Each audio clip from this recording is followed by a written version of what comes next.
कैसे पता चले कि प्रेम कितना सपना है और कितना सच। प्रेम तो बस सपना ही सपना है, लेकिन एक विशिष्ट सपना जो जागरण के बहुत करीब है। भोर का सपना सुबह सुबह होने को है। नींद चली भी नहीं गई, नींद है ऐसा भी कहना कठिन। हल्की हल्की नींद है, हल्का हल्का जागरण भी है। ऐसी मध्य की अवस्था है। संध्या काल है प्रेम, न रात न दिन, बस सुबह होने को है मगर अभी हो नहीं गई। आकाश लाल होने लगा है, बदलियों में रंग आने लगा है सूरज की किरणों का, लेकिन सूरज अभी प्रकट नहीं हुआ, क्षितिज के नीचे दबा है। होता ही है, अब हुआ अब हुआ। प्रेम सपना है, लेकिन जागरण के सर्वाधिक करीब। और भी सपने, घृणा भी सपना है, लेकिन जागरण से सर्वाधिक दूर। घृणा है आधी रात का सपना, प्रेम है भोर का सपना। इसलिए जिन्हें जागना है उन्हें प्रेम का सपना देखना होता है। घृणा के सपने से जागना बहुत कठिन है। प्रेम के सपने से जागना आसान है। जागना जरूरी नहीं है, अनिवार्यता नहीं है, क्योंकि सुबह भी हो जाए और तुम न चाहो जागना तो न जागो। सूरज भी निकल आए और तुम्हें सोना है तो तुम सोए ही रहो। तुम जाग के भी तो आंखें बंद रख सकते हो। एक दिन सुबह सुबह उठ के मुल्ला नसरुद्दीन की पत्नी ने उससे कहा, मुल्ला, रात नींद में तुम बहुत मुझे गालियां दे रहे थे, बहुत बड़बड़ा रहे थे, बहुत अंट संट बोल रहे थे। मुल्ला ने कहा, कौन बेवकूफ सो रहा था?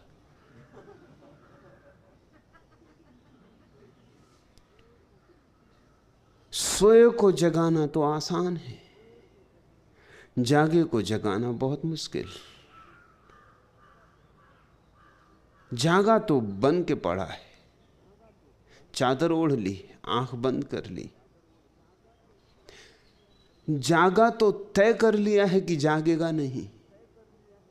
सोया है तो झकझोर दो, उसे पता नहीं है सोया है तो झकझोरने में जाग जाएगा। लेकिन जो जागा है, झकझोरो तो भी न जागेगा। उसे तो पता है, उसने तो तय किया कि जागना नहीं है। तो सुबह हो जाने से ही कुछ नहीं होता, प्रेम हो जाने से ही कुछ नहीं होता। प्रेम हो के भी लोग चूक जाते हैं, मंदिर के द्वार तक आ के मुड़ जाते हैं, सीढ़ियां चढ़ चढ़ के लौट जाते हैं। प्रेम तो बहुत बार जीवन में घटता है, मगर बहुत थोड़े से धन्यभागी हैं जो जागते, जो जाग जाते हैं। उनके प्रेम का नाम प्रार्थना है। जागे हुए प्रेम का नाम प्रार्थना है, सोई हुई प्रार्थना का नाम प्रेम है। प्रेम तो सपना ही सपना है। तुम पूछते हो कितना सपना कितना सच, कहीं सपना और सच मिलते? कहीं सपने और सच का कोई तालमेल हो सकेगा कि इतने प्रतिशत सपना इतने प्रतिशत सच? कहीं अंधेरे और रोशनी को मिला पाओगे? या तो अंधेरा होगा या रोशनी होगी। कहीं जीवन और मौत को मिला पाओगे? या तो जियोगे या नहीं जियोगे, बीच में नहीं हो सकोगे। प्रेम तो सपना ही सपना है, मगर बड़ा प्रीतिकर, मधुर, सुस्वादु, लेने योग्य। और जब मैं कहता हूं प्रेम अनुभव करने योग्य सपना है, तो ध्यान रखना यह वक्तव्य सापेक्ष है। सभी वक्तव्य सापेक्ष है। मैं घृणा की तुलना में कह रहा हूं कि प्रेम जीने योग्य सपना है।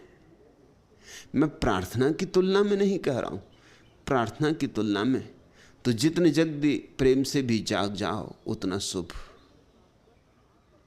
और फिर प्रार्थना के पार परमात्मा है, तो प्रेम की तुलना में प्रार्थना बेहतर। लेकिन प्रार्थना में ही अटके मत रह जाना। पूजा पाठ और अर्चन और प्रार्थना और निवेदन यही सब ना हो जाए। डूबना है ऐसे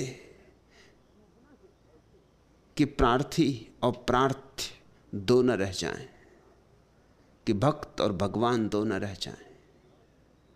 प्रार्थना भी छूट जानी चाहिए एक दिन, क्योंकि प्रार्थना भी थोड़ा शोरगुल है। प्रार्थना भी थोड़ी सी विचार की छाया है। संसार गया, लेकिन उसकी कुछ रेखाएं छूट गईं। यात्री तो गुजर गया, उसके पद चिन्ह रह गए। यात्रा का तो अंत हो गया, लेकिन यात्रा में जमी धूल अभी भी तुम्हारे वस्त्रों पर है, उसे भी धो डालना है। प्रार्थना में भी कहीं ना कहीं थोड़ा सा मैं शेष रहता है। कौन करेगा प्रार्थना? और जहां मैं है वहां अभी भ्रांति मौजूद है। प्रेम में मैं कटता है, काफी कटता है। प्रार्थना में और भी कट जाता है। बस छाया रह जाती, लेकिन छाया भी काफी है भटकाने को। छाया के पीछे भी चल पड़े अगर, तो भटक जाओगे, बहुत दूर चले जाओगे। छाया भी जानी चाहिए। घृणा का जगत है जहां लोग जी रहे। चूंकि लोग घृणा में जी रहे हैं, मैं प्रेम की बात करता हूं। जो प्रेम में जीने लगेंगे, उनसे तत्क्षण मैं प्रार्थना की बात करना शुरू कर दूंगा।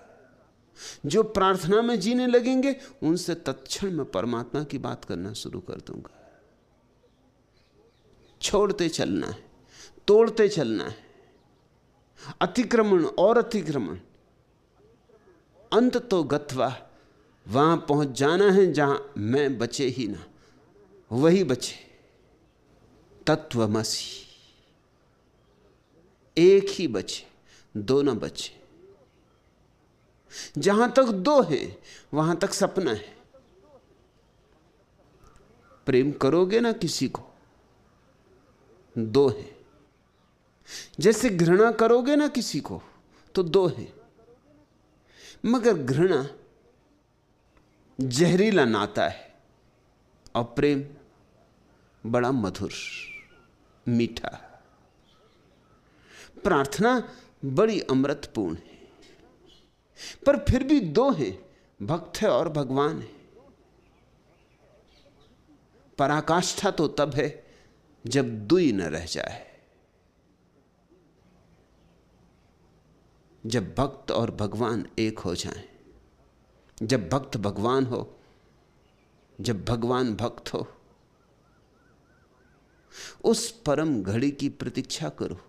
सत्य वहां है, उसके पहले तो सब असत्य की मात्राएं कम ज्यादा। और जब तक असत्य की थोड़ी सी भी मात्रा शेष है, चाहे होम्योपैथिक मात्रा ही क्यों ना हो, तो भी सजग रहना, उतनी मात्रा भी विदा करनी।